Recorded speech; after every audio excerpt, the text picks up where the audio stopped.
What is good, all of our listeners? Welcome to an episode of Games and Groceries. My name is Adam. I'm Liz. And this is the second podcast I've recorded today. This is also the second take we did for that intro because Liz clipped the audio. Oh, we did not do it because I clipped the audio. I could have edited that out. My goodness. Because I said college, high school, and she laughed so hard that the audio clipped. Erps. But yes, this is the second podcast that I recorded today. Just want to give a quick shout out to Quentin from the greatest show on dirt. It is a baseball podcast, the funniest baseball podcast you'll ever find. Trust me on that. Take my word for it. And he had me on as a guest to talk about the Phillies, as well as some video game topics, as well as some food topics. So it was food. It was a really good episode. Definitely go check him out. The greatest show on dirt podcast. You can find it everywhere you find podcasts. So I still have to talk to him about getting on Radio Public. So I told him. He's not on Radio Public yet? I know. I have to get on that. What's his deal? So, Liz, how you doing? I'm good. I just had dinner. Oh, speaking of food. So that's what makes you happy is food. And I'm going to have one of my fudgy brownies later tonight. Wow. That's cool. Yeah. I made brownies yesterday from this really good I got this recipe off of Pinterest. Yeah. Oh my gosh. They are so fudgy. Like I had to put them in the fridge so that they would set because they were like falling apart. Yeah, we had a student over too. One of my students, he asked he said that Jared Leto was the best Joker. And before I slapped him in the face. He got in a lot of trouble for that one. Yeah, before I slapped him, I was like, have you ever seen The Dark Knight? He's like, no, I haven't. Don't ever say Jared Leto was the best Joker ever. And then I invited him over because I had the 4K version of Dark Knight. And so I invited him over. She made the brownies. He's like, whoa, these brownies are amazing. I was like, I know. And they're legal, too. And then we watched Dark Knight, and he had a really good time with legal brownies. Isn't that a hoot? You're making it sound like they weren't legal brownies. But they were totally legal. Oh, my goodness. They are perfectly normal brownies, except for the fact that they had vegan butter in them.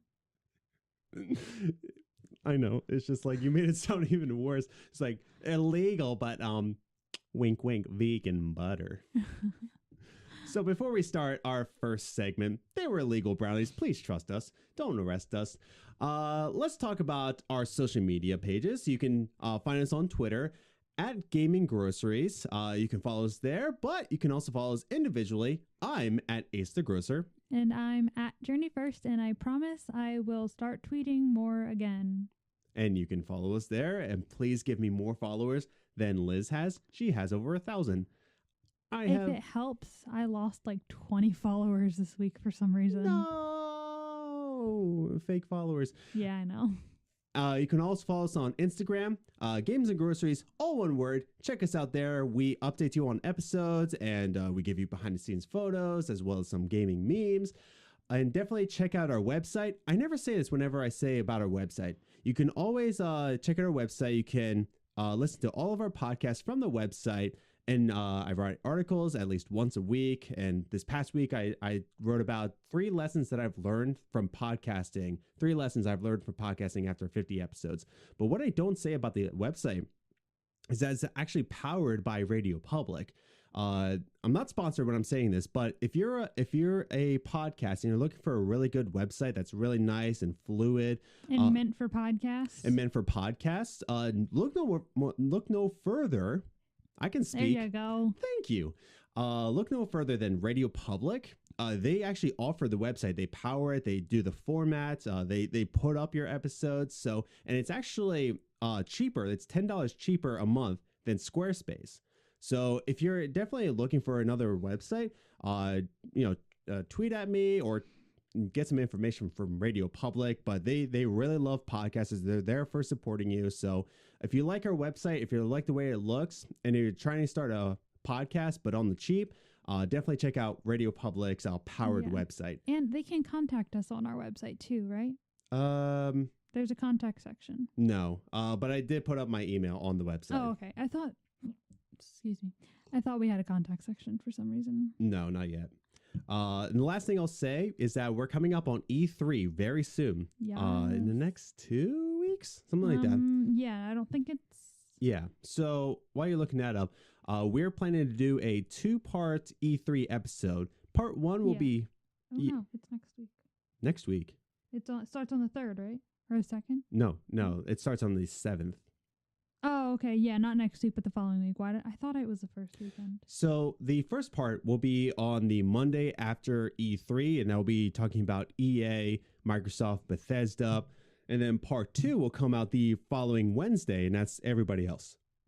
And we're going to have special voices on each episode, like little voice transitions done by Marcus Graves. Woohoo. So look forward to those episodes. There'll be a 2-part episode series, I guess you can call it. But yeah, look forward to that. I think this is a great time to finally get to our first segment. Movie Minutes.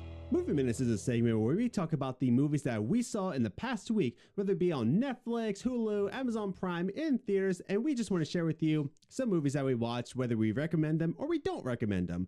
And this week's movie is coming from Netflix. So if you have a Netflix account, we highly suggest you check out the movie The Rover. It's called The Rover. It is an independent Australian film starring Robert Pattinson and somebody else.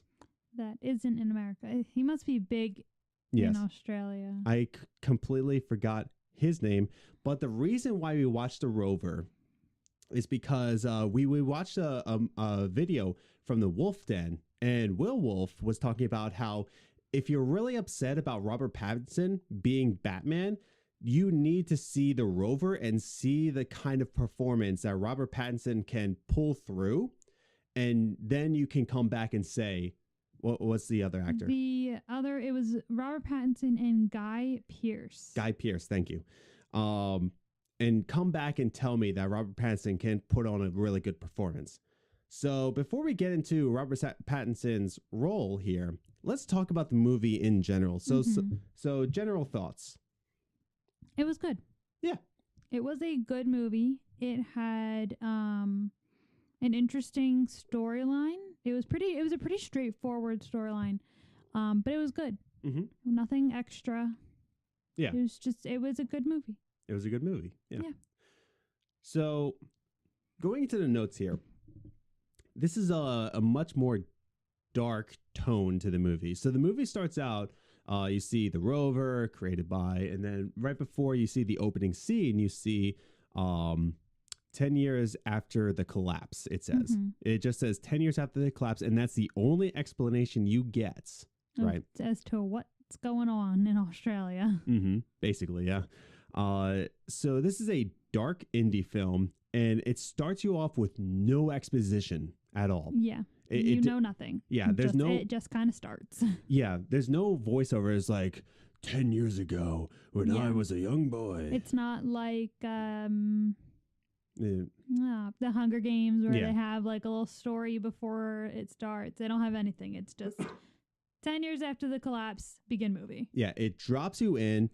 But it gives you everything you need to know, right? It shows you the setting. It shows you how people are living. Yeah. Within the first like 20 minutes of the movie, you get to see like how people survived 10 years after the quote unquote collapse, right?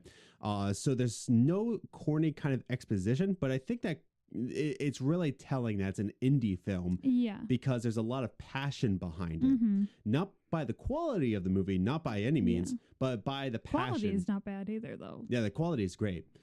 And that's the other thing. Great job at world building, right?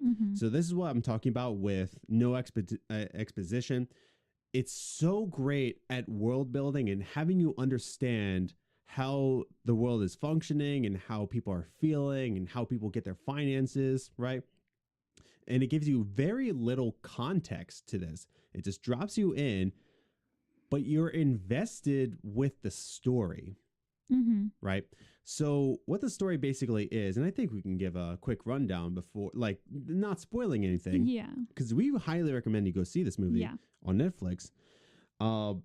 It's about Guy Pearce, right? You can see that he's very depressed and, he's got nothing really left to live for, but these people who were going on a heist, right? Their car breaks down right in front of his shop, right? That's being polite about it. If car breaks down, really breaks down.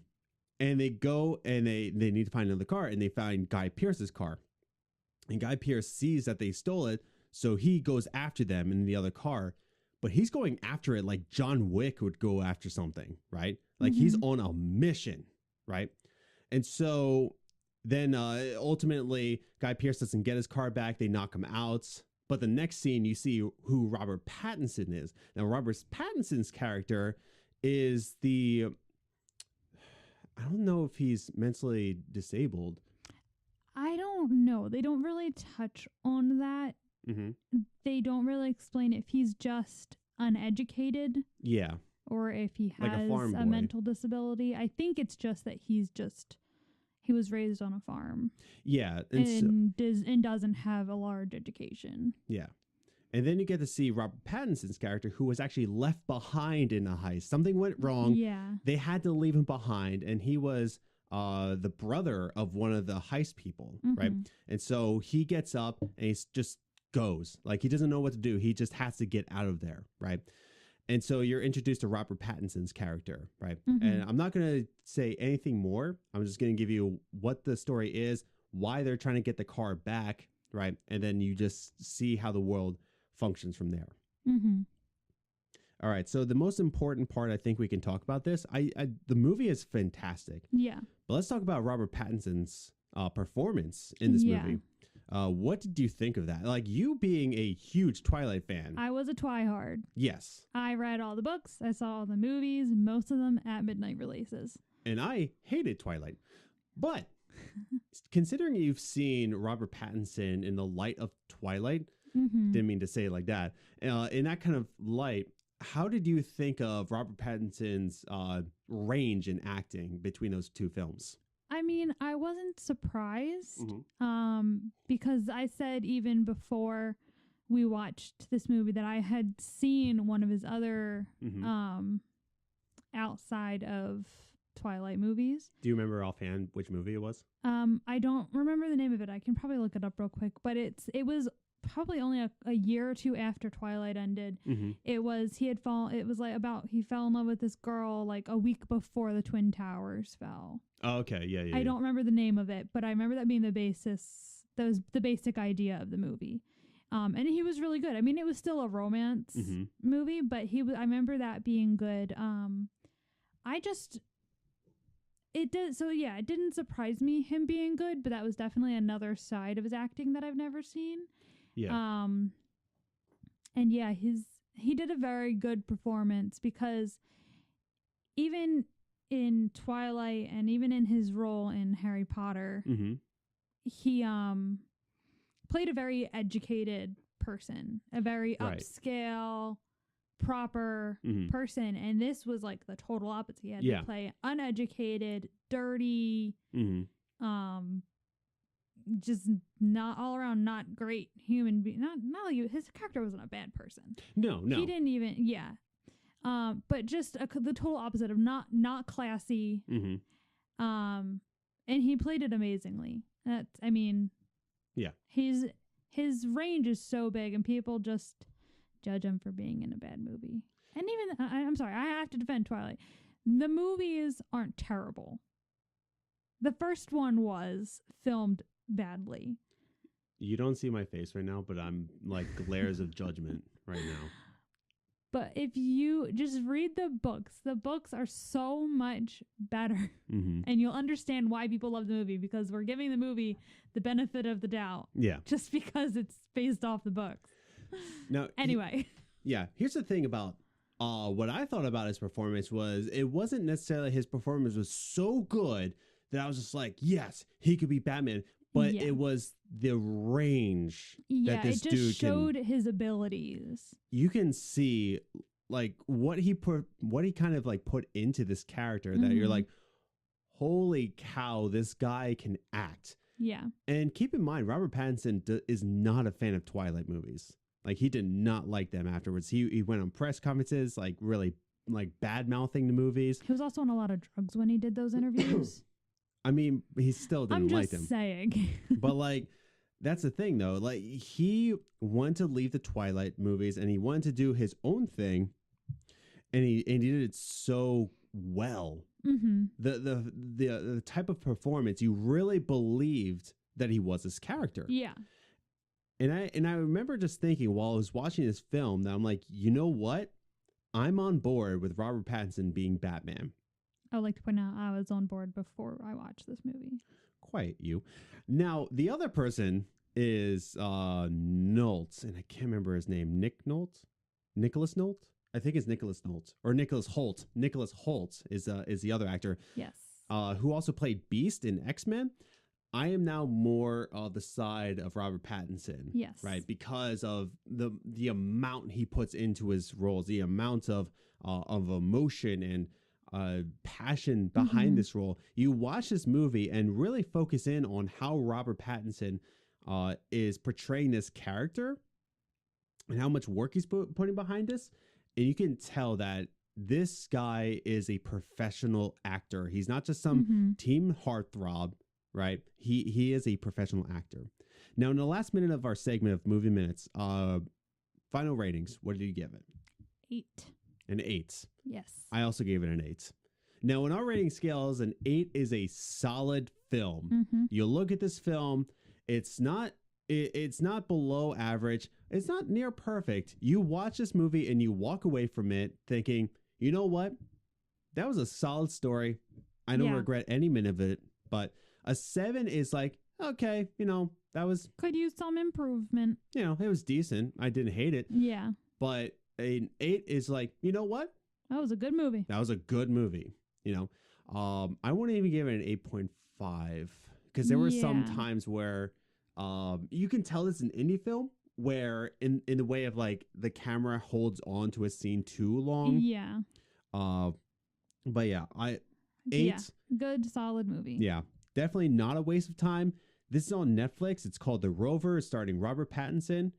Highly recommend watching this before you count him out as Batman. Now, I'm not sure if they said if he actually is Batman or not, or Nicholas Hoult is or not. I'm not sure if they confirmed that or not yet.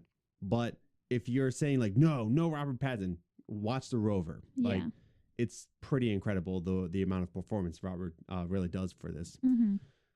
All right. So let's jump into our second segment.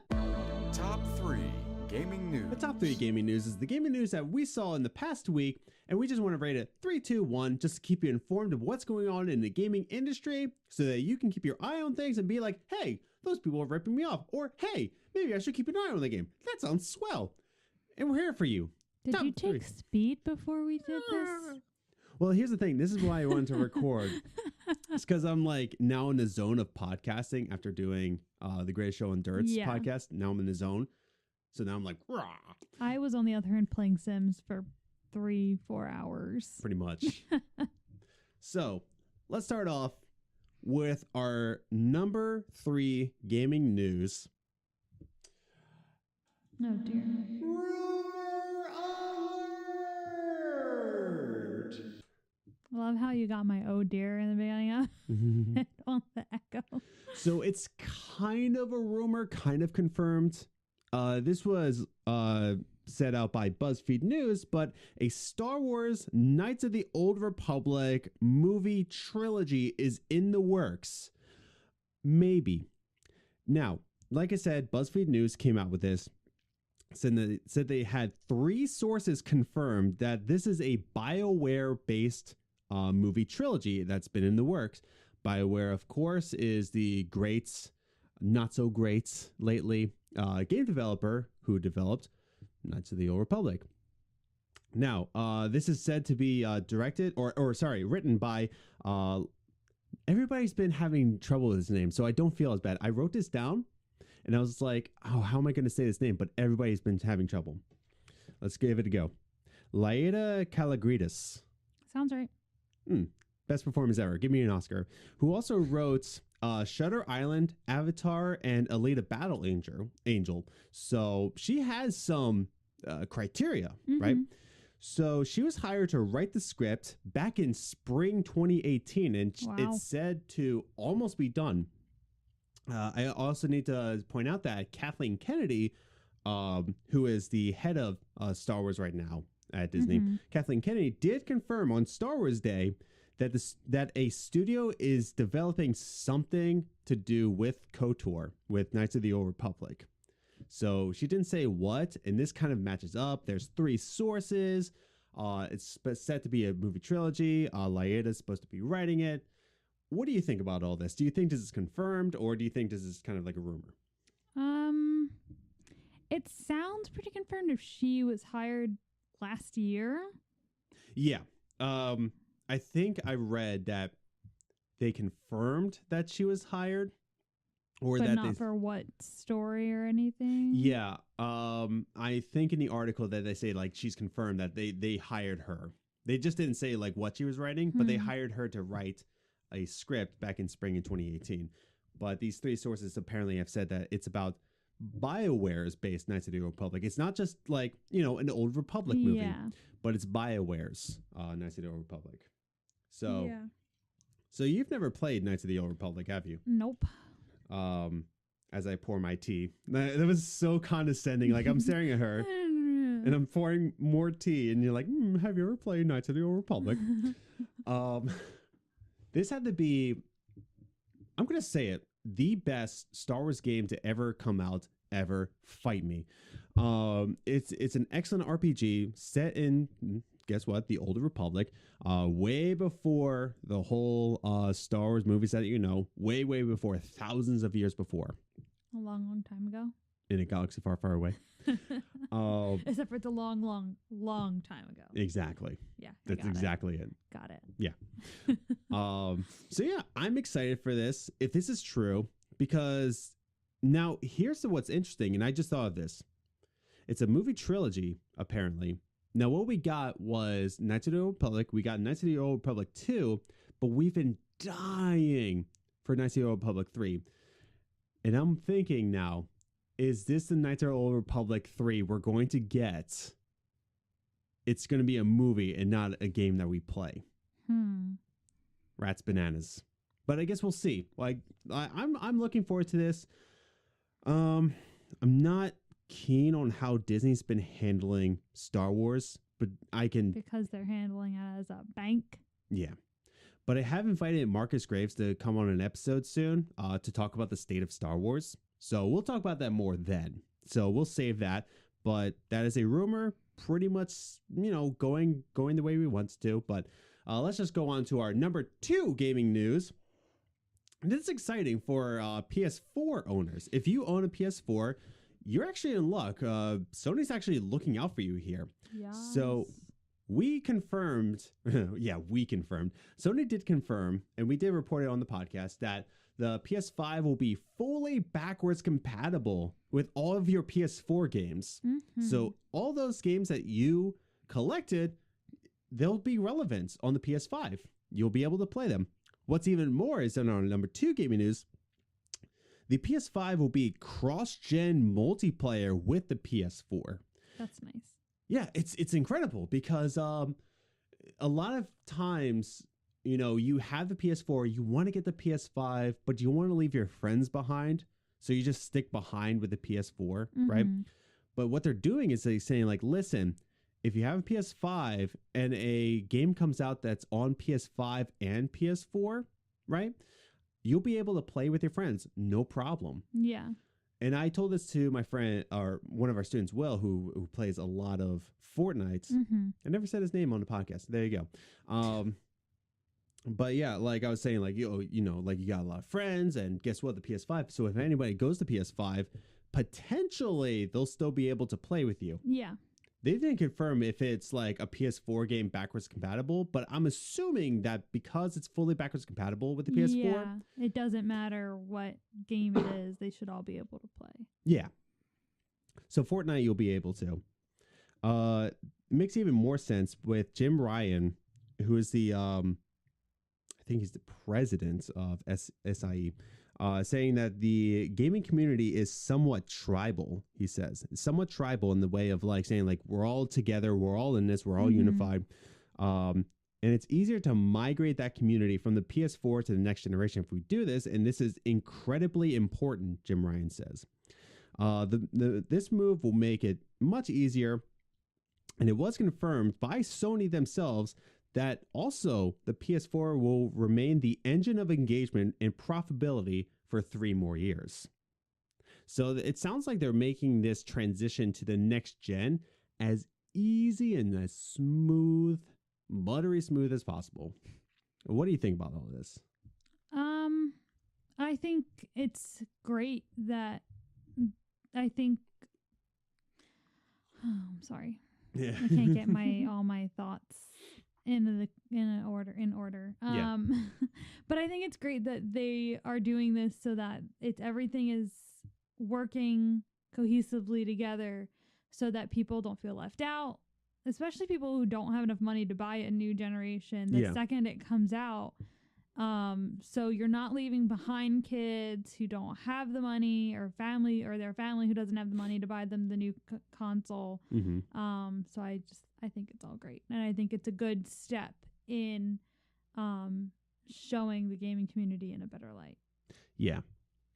And that's the thing. I think it's a good call by them.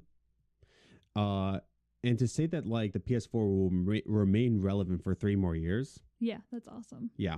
I did talk to Quentin about this, and I said like, oh, like the best time to get a PS4 is probably in June after E3. And I accidentally said that like they're going to announce the PS5 in E3, but they've already confirmed they're not going to talk about it at E3. Mm-hmm. So my bad on that. But I still think a good time to get a PS4 is this summer, when markdowns are going to be happening in the summertime. Yeah. After E3, and they want to get more sales, and retailers know that the PS5 are coming. Yeah. So I would say if you don't have a PS4 yet, you're safe to get one. I think you're really set to get one because it's still going to be backwards compatible. It's going to remain relevant for 3 more years. Yeah. And the PS4 is awesome. Yeah. Yeah. But if you're saving up, you might as well just save up a little more and wait till the PS5 comes out. Well, I don't think it's going to come out until like 2021. Really? Yeah. Well, that's unfortunate. Never mind. Don't listen to me. So let's move on to our number 1 gaming news. My former employer, GameStop. Yay. Love talking about GameStop. I do. They used to employ me. Well, sort of. Anyways. So GameStop is actually raising the price of the Pro membership and taking away the discount for pre-owned games. Isn't that delightful? So what is a Pro membership? Explain that first. Okay, so the Pro membership, there was 3. There was the basic, the Pro, and then the Elite. And then the Elite went away for some reason. So now there's just the basic and the Pro. The basic membership is pretty much just your standard card that you build up points with, kind of like a Subway card. Yeah. But the Pro membership, what it was, basic rundown, it was $14.99 a month, or not a month, a year. So it's $15 a year. Yeah. You get your Game Informer subscription. You get 10% off all pre-owned games and accessories. Yeah, just games and accessories. You didn't get on pre-owned systems. And there's a bunch of other things, like there's Pro Day sales, and you get 10% more when you trade in. Okay. So there's a lot of benefits to it. Okay. However, comicbook.com has reported that this week the price will go up from $15 a year to $20 a year. Now, I know you're saying to yourself, like, it's $20 a year. Who really cares? Yeah. I mean, that's not bad in general. Like, all right, yeah, times have changed. Things are more expensive. Okay, we'll raise the price $5 after 10 years of having it or something like that. Sure, Netflix is doing the same thing. Yeah, it happens in every company. But the fact that they're raising the price and taking stuff away. That's what I was about to say, too. Yeah, like, so it's not enough that they're raising the price. Yeah. And if you hear out loud, you get $20 a year. Who cares? But they're also taking away your 10% off. Your 10% off pre-owned, and it's leaving to be replaced by a $5 reward certificate per month that does not roll over. So every single month, you're going to get a $5 gift card, basically. You're going to get a $5 gift card. That's it for the month. with your $20 a month or your $20 a year. I have to stop saying that. And it doesn't roll over. So it's not like you save up those $5 rewards. They just stop working and it expires the month. So basically, if you get $5 a month. You get $5 a month, but only $5 a month. Yeah. And here's the thing with a 10% discount, right? Mm-hmm. You use that to build up. You saved way more than $5 a month. Yeah. I see where GameStop thought this was a good idea. Like, oh, yeah, they get free money every month. How can you go wrong? And you can't let it roll over because if people do that, I can see where they would be losing money at that point. Yeah, but they're already bleeding money. I know. Yeah. I see where they're coming from. I just don't think any of it is a good idea. If you're gonna raise the price, keep it the same for a couple months. Yeah. Well, don't let people see that you're doing all of this all at once. Yeah. Raise the price, keep it the way it was for 6 more months, and then change it so people don't realize that they have anything to do with each other at least. Well, that's the thing. This change is now in beta. Like, it's only to like a certain amount of people or a certain amount of regions. But of course it leaked out and saying like, hey, this is in beta. They're planning to roll it out. Yeah. And that's the thing. I recommend you do not buy this pro membership because it sounds like this is a desperate attempt to stop bleeding money. Yeah, they're trying to save as much money as they possibly can so they can stay in business. Yeah.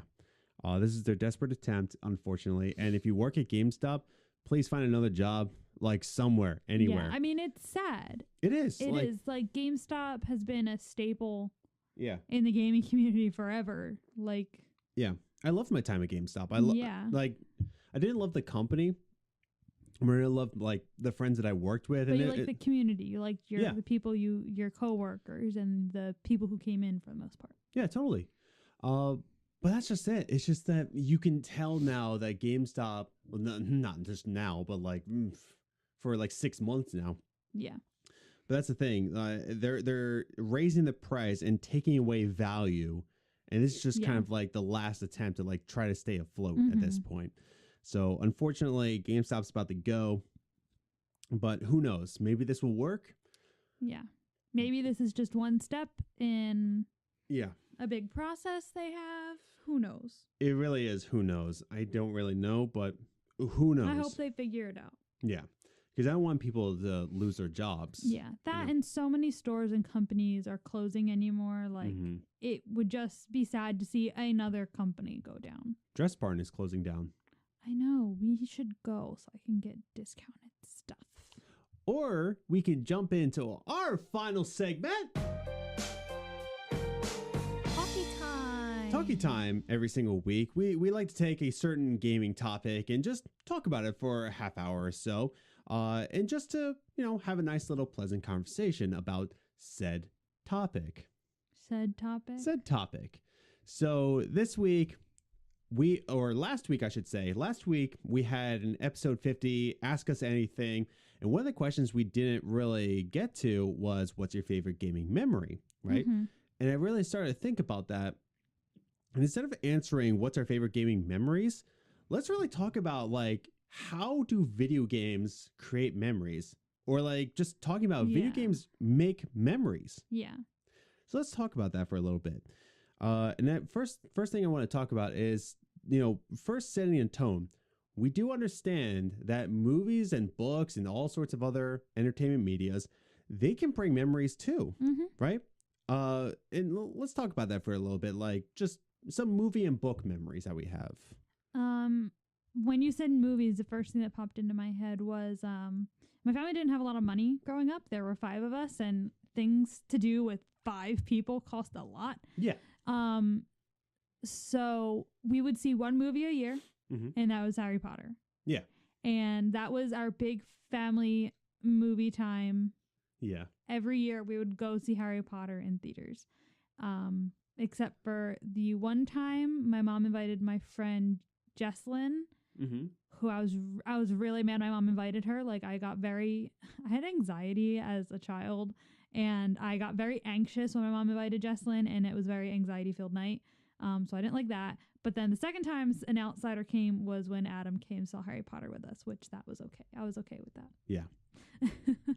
But yeah, that's one of my big movie memories was we saw Harry Potter together as a family every year.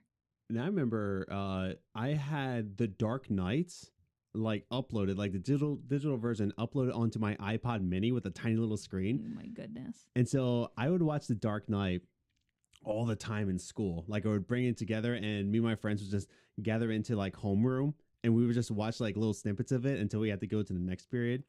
And then we would just like watch another snippet and stuff. So it was like kind of like a movie day and we would always watch The Dark Knight. I've seen that movie 20 times at this point. But yeah, we're not trying to say though, like that movies and books and all these other formats of entertainment don't make memories, but we want to talk about that games give you memories too. And specifically because video games put you almost physically, right? Mentally into another world. You're making memories in another universe, right? So I believe that video games are a shared experience. They're a shared experience with your friends, your families, your loved ones. And I know it sounds cheesy here, but it is.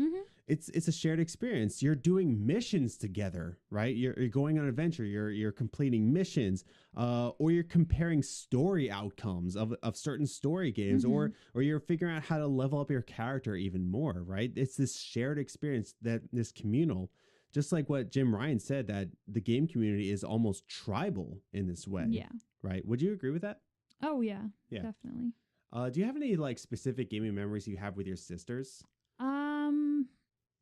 Not like with my sisters. I remember my older sister, my younger sister would always play Super Monkey Ball 2 together on the GameCube. Yeah. They were obsessed with it, and I absolutely hated that game. Yeah. Don't ask me why. I'm sorry if you really enjoyed it, but my sisters loved that game, and maybe that's why I hated it, because I hated that I was like I didn't play with them. Like they always played together. Yeah. Maybe that's why. I have no idea. Maybe they played it together because I hated it. I don't remember. Yeah. But I just remember my sisters always playing that game. That and do you remember the backyard games for the computer? I think so. Backyard baseball. And yeah, backyard. Yeah. I loved those games, and my little sister and my cousin, every time my cousin came over, they would sit at the computer and play backyard soccer or backyard baseball. Like they spent so much time planning their team and their name and the color. It was so funny. They would spend hours playing that game. I have a lot of video game memories like that. Yeah, and so it's times where you really bond with your family there. Like you really have some times where it's like competition and just enjoying a game. Like you told me that you loved Glover as a kid. I liked Glover. I loved Ready to Rumble. Yeah, Ready to Rumble. I was really good at Ready to Rumble. Until I came. Until I met you. Yeah. And I don't like to play with you. Yeah, because I'm too good. Whatever, I beat everyone else. As well as Mario Kart and all that. Yeah. Like I came to the mix, cracked my knuckles like. Yeah, like I was so good at all of them. Like I was pretty good. Like I beat most of my family or anyone I played. And then Adam came over. Yeah. And I was like, forget it, I'm not playing with you. And I was like, you're not allowed to play anymore. That was 10 years ago. Over 10 years ago now. When we played it? Yeah, when I first came into your life. Oh. Cheesy. Anyways, it was so cheesy, it was like a lasagna. No, that was bad. Dag. Anyways. But yeah, I wrote down in my notes here, like I remember really connecting with my cousin in Virginia, Tommy, when there was 1 week, because I would stay down in Virginia for like a couple weeks, and there was like a couple days within those weeks where we beat Gears of War at the hardest mode. I can't remember what the mode is called, but like the most difficult mode. And that's all we did for like the next couple of days. Like his little brothers wanted to come in and play. We're like, no, we're trying to beat this. And we actually did. It was so awesome. Yeah. And I remember my other cousins, like Zach and Tara, like we would have the Xbox in our grandparents' basement, and we would play Crimson Skies together. So that was really cool. It was just like a really good bonding time where we competed against each other or did missions together, right? Yeah. And I think that's what makes it so memorable. I think that's why you have so many memories with your loved ones, is because you're sharing another world, another galaxy with your friends and families, right? And you're also competing in a way that you can't outside, right? So even with sports games, right? Mm-hmm. Like especially sports games, right? Like I can go outside and like play 1-on-1 with my cousin Zach, right? But it's another thing to slam dunk on him as Michael Jordan while he's playing Scottie Pippen. Yeah. You know what I'm saying? It's also nice for people who don't have that athletic ability. Right. You know, like, of course, my two sisters who played soccer up until college would beat me playing soccer outside in a yard. But maybe in a video game, I'd have a chance. But maybe in FIFA, I can kill you. But that's what probably not. Yeah.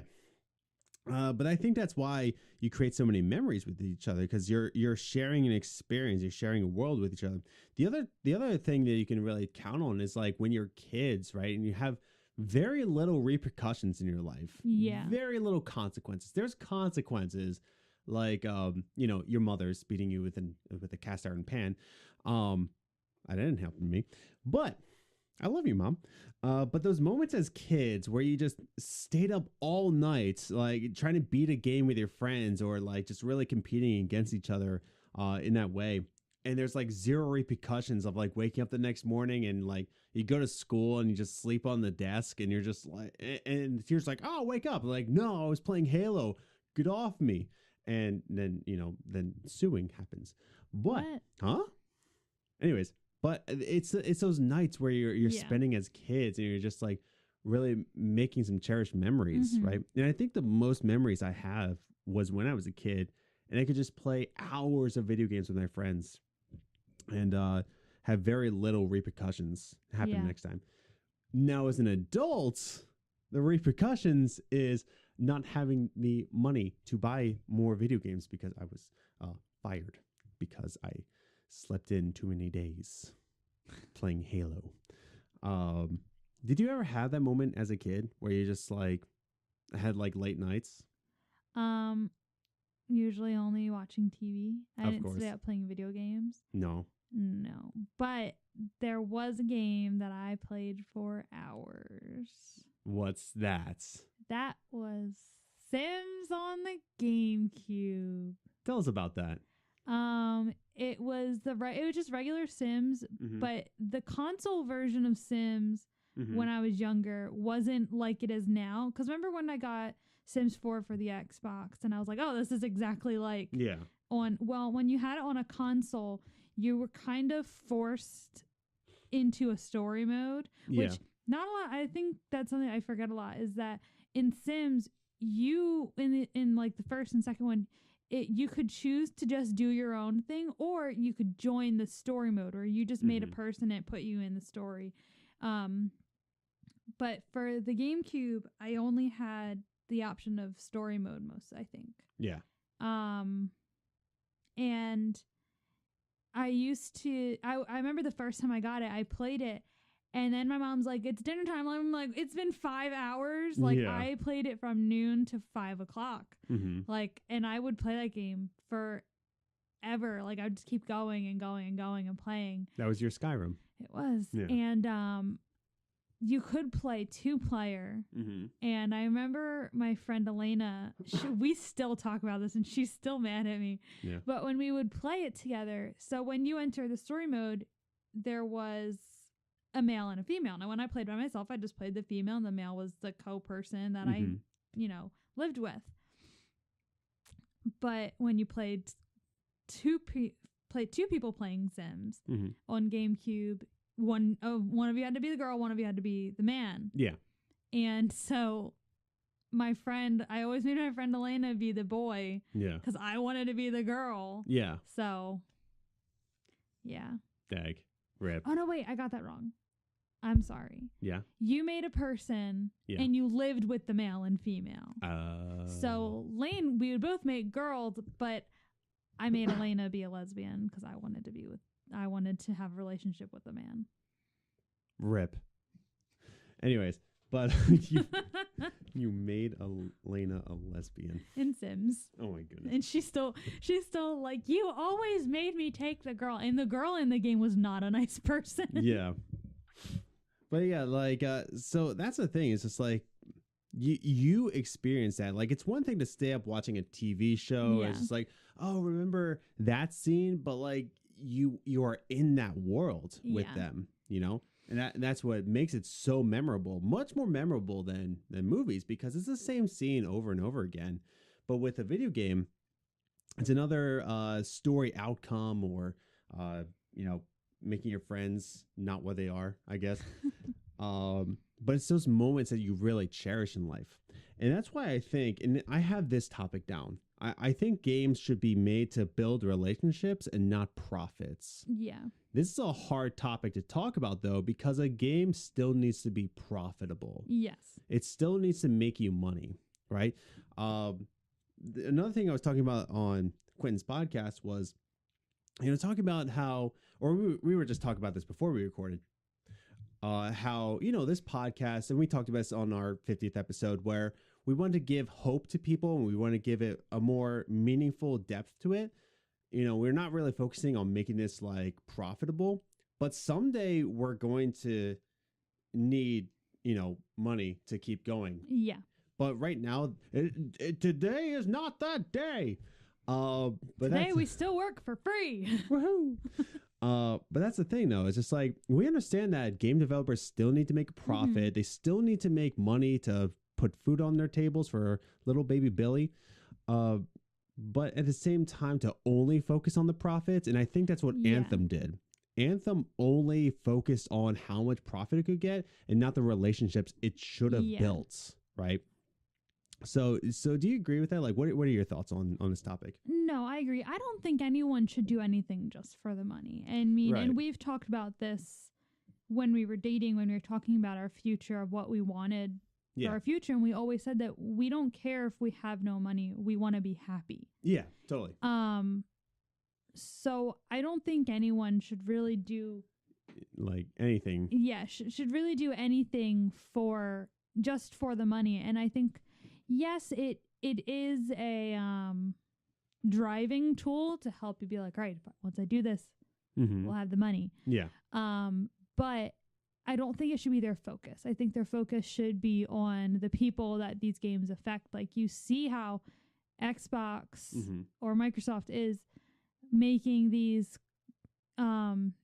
controllers for people who are disabled and need a specific controller for them to be able to play games.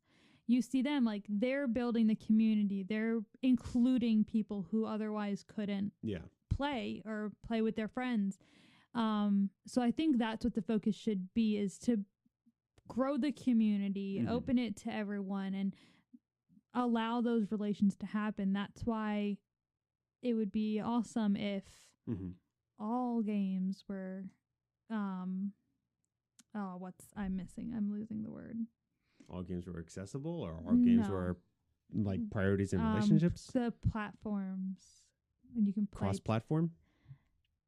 Yes. Yeah, you know what I mean. Yeah, like where it's just like where you can play Fortnite on your Xbox with someone who's playing on PlayStation. Yeah. That. Yeah. But yeah, so it would be nice if that happened one day, where you can have whatever console you want, but still be able to play with your friends. Yeah, totally. I just think the focus should be more on getting everyone able to play. Anyone who's interested in playing, being able to play. Yeah. And that's the thing, is it's like, I think the focus should be continuing on having everyone play, like, with each other, sharing these experiences, going on these missions. We need more couch co-op back. Thank you also.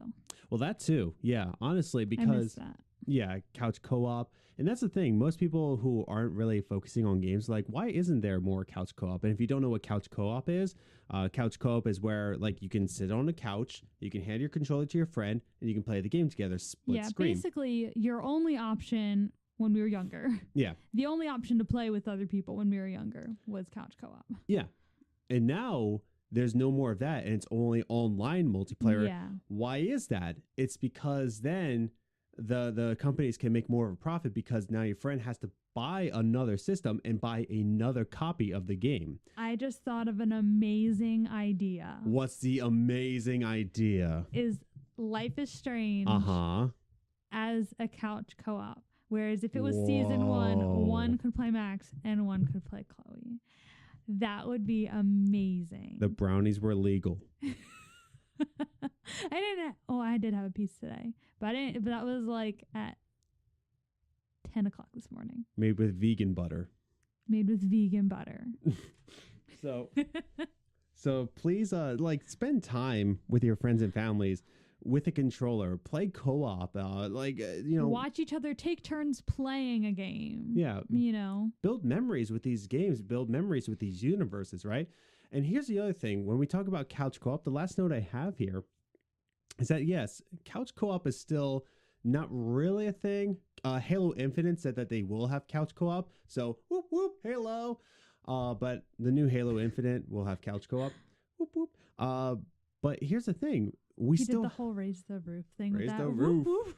It was just so funny. Raise the covenant. But yeah, so even though there's no couch co-op, there's still online capabilities, right? Mm-hmm. You can still play with your friends. You can still build memories. I still remember when I first moved out to Lancaster, when I went from Philadelphia to Lancaster, and I didn't really connect with my friends, but we connected through Rainbow Six Siege. Mm-hmm. And we played a lot online, and we talked, we caught up, and we just talked through online co-op. And that's a memory that I always share, that like in Lancaster, when we weren't really making a lot of friends at the time, mm-hmm. we still had friends, through video gaming, right? And that's why gaming makes so much memories. Mm-hmm. It's a shared experience with another universe, and you get to do missions with each other and share what's going on in your stories, right? Yeah. Especially with Life is Strange. Yeah.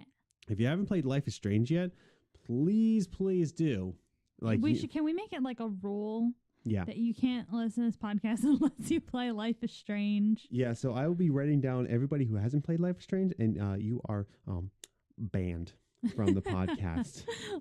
I don't know how anyone has listened to all 51 episodes of this podcast. If you haven't played Life is Strange yet, I think we've failed as podcasters. Our third episode was about a Life is Strange. It was about Captain Spirit. Yep. Yeah. We love Life is Strange in this house. Exactly. And that's why we always do a Life is Strange episode, because that's the other thing. We build memories through Life is Strange. That's what got me into gaming. So it is a very important game in our life. Yeah. And we share the experiences, we share the story outcomes, and we talk about how we did this, how did you do that? And we really collaborate there. And then afterwards I talk with the Greatest Story Ever Played podcast, and we talk about our shared experiences. Mm-hmm. So it's really building memories through games, right? Yeah. And I can't say it enough, but video games should be focused on making memories, and not just you buying them and playing them and then just putting them down. No, make some memories with them. Yeah. Really enjoy it. Really get into the world that these developers have made for you, and just really smell the virtual roses here. I just imagine someone doing what I do for movies, gathering up all their snacks. Yeah. And getting all comfy in their seat, and they're just grabbing their controller and playing a video game surrounded by all their favorite snacks. My goodness. That sounds really lovely, and I hope someone does that. Wow. And share it. I like it. So I guess closing off with our last couple minutes, do you have any other really good gaming memories that you have to answer the question that we didn't get to? One that I will always remember, I think, is, so growing up, I've named them off. We had the Nintendo, we had the GameCube, we had a Wii. And then one point my dad found his old Sega Genesis. And we had all these games, and we had this Aladdin game that we all loved to play. Yeah. We really enjoyed it. We were not very good at it, but no one was. But my mom was. Mm-hmm. My mom was very good at that game. Yeah. And one day, just one day, it only happened once. We came home from school, and my mom was in the basement playing the Aladdin game. Mm-hmm. Now, no one knows my mom, but my mom is not a video game player. Not at all. She really only ever played that game other than Sims. She does a lot of design games and things like that, but outside of Aladdin, she didn't play it, and she really only played it a couple times when we were playing it as a family when we first got it.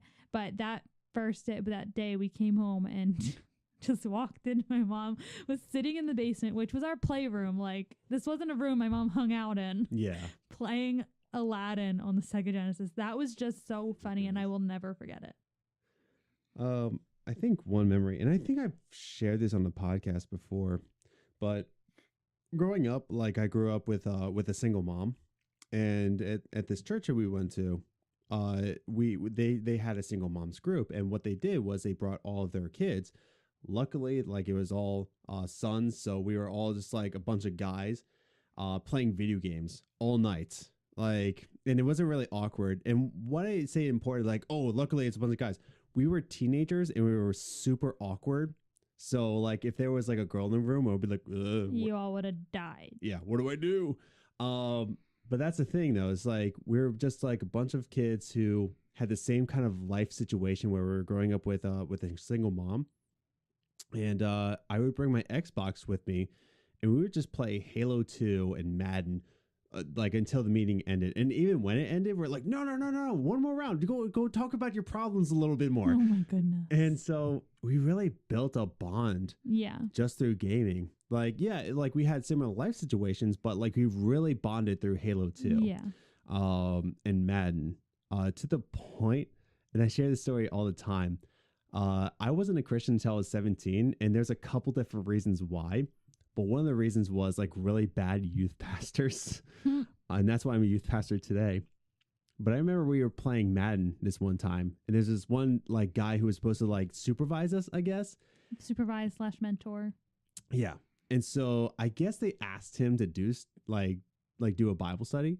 And so we were playing Madden. And he's like, hey guys, how about we turn off the Xbox and maybe do a little Bible study? And we're like, nah, man, let's not. And he's like, I think we should. No, stop that. And he gets up and he turns off the Xbox and he's like, okay, so if you can turn your Bibles, we're like, good luck with getting our attention now. Yeah. I was like, dude, you're about to die. But it was just those times where like we really shared that moment with each other. And like, it was all through gaming, right? Like that's all we did all night.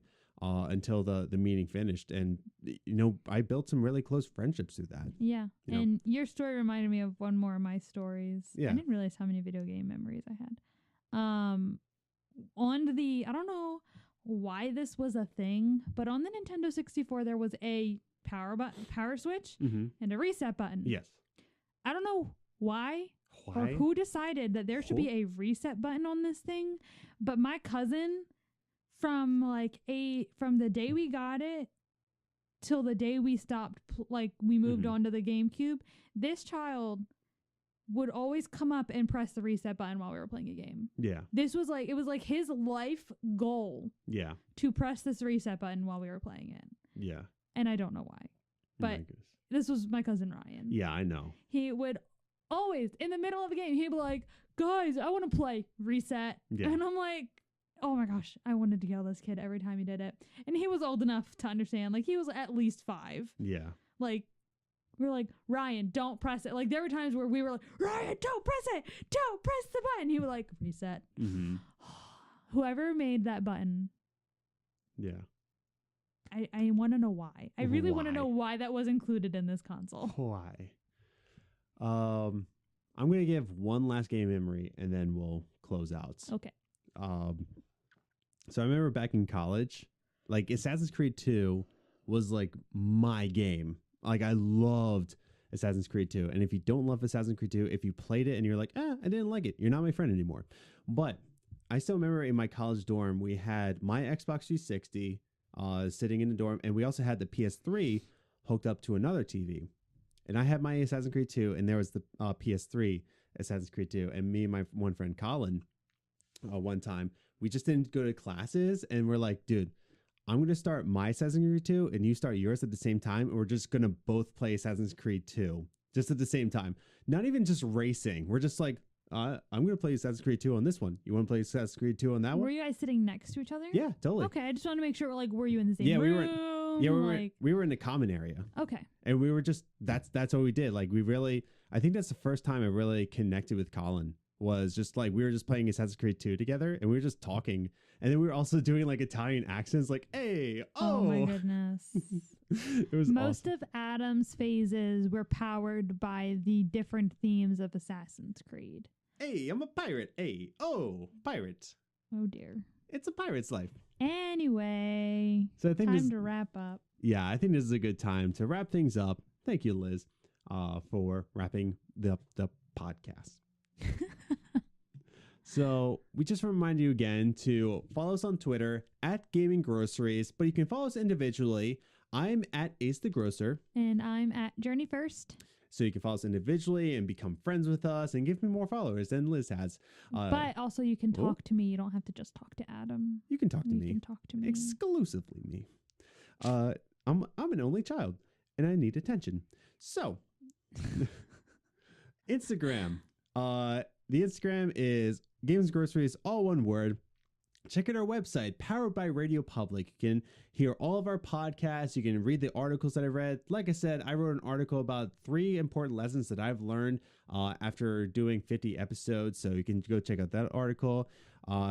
Look forward to our E3 episodes. We're doing part 1 the Monday after, and then part 2 on the Wednesday after. And then finally, just to remind you, I was a guest on the greatest show on dirt. The greatest show on dirt. See, it's funny. I had a guest, the greatest story, and I was a guest on the greatest show. So I get them mixed up now. We need one more. Yeah, we need one more. We need a trifecta. Yeah. We watched The Greatest Showman. We did. Yeah. So I was a guest on the Greatest Show on Dirt podcast. Definitely go check that out. And we talked about Phillies baseball, food, video games. So it was a really hoot. It was a hoot. I did it back to back, so my mind is fried. So let's just end it here. We thank you again for listening to this week's episode. Go make some gaming memories with your friends, with your families, with your dogs. Do it, make some gaming memories with your dogs. So thank you again for listening to this week's episode. We hope to have you back in next week's episode. Have a good week. Bye.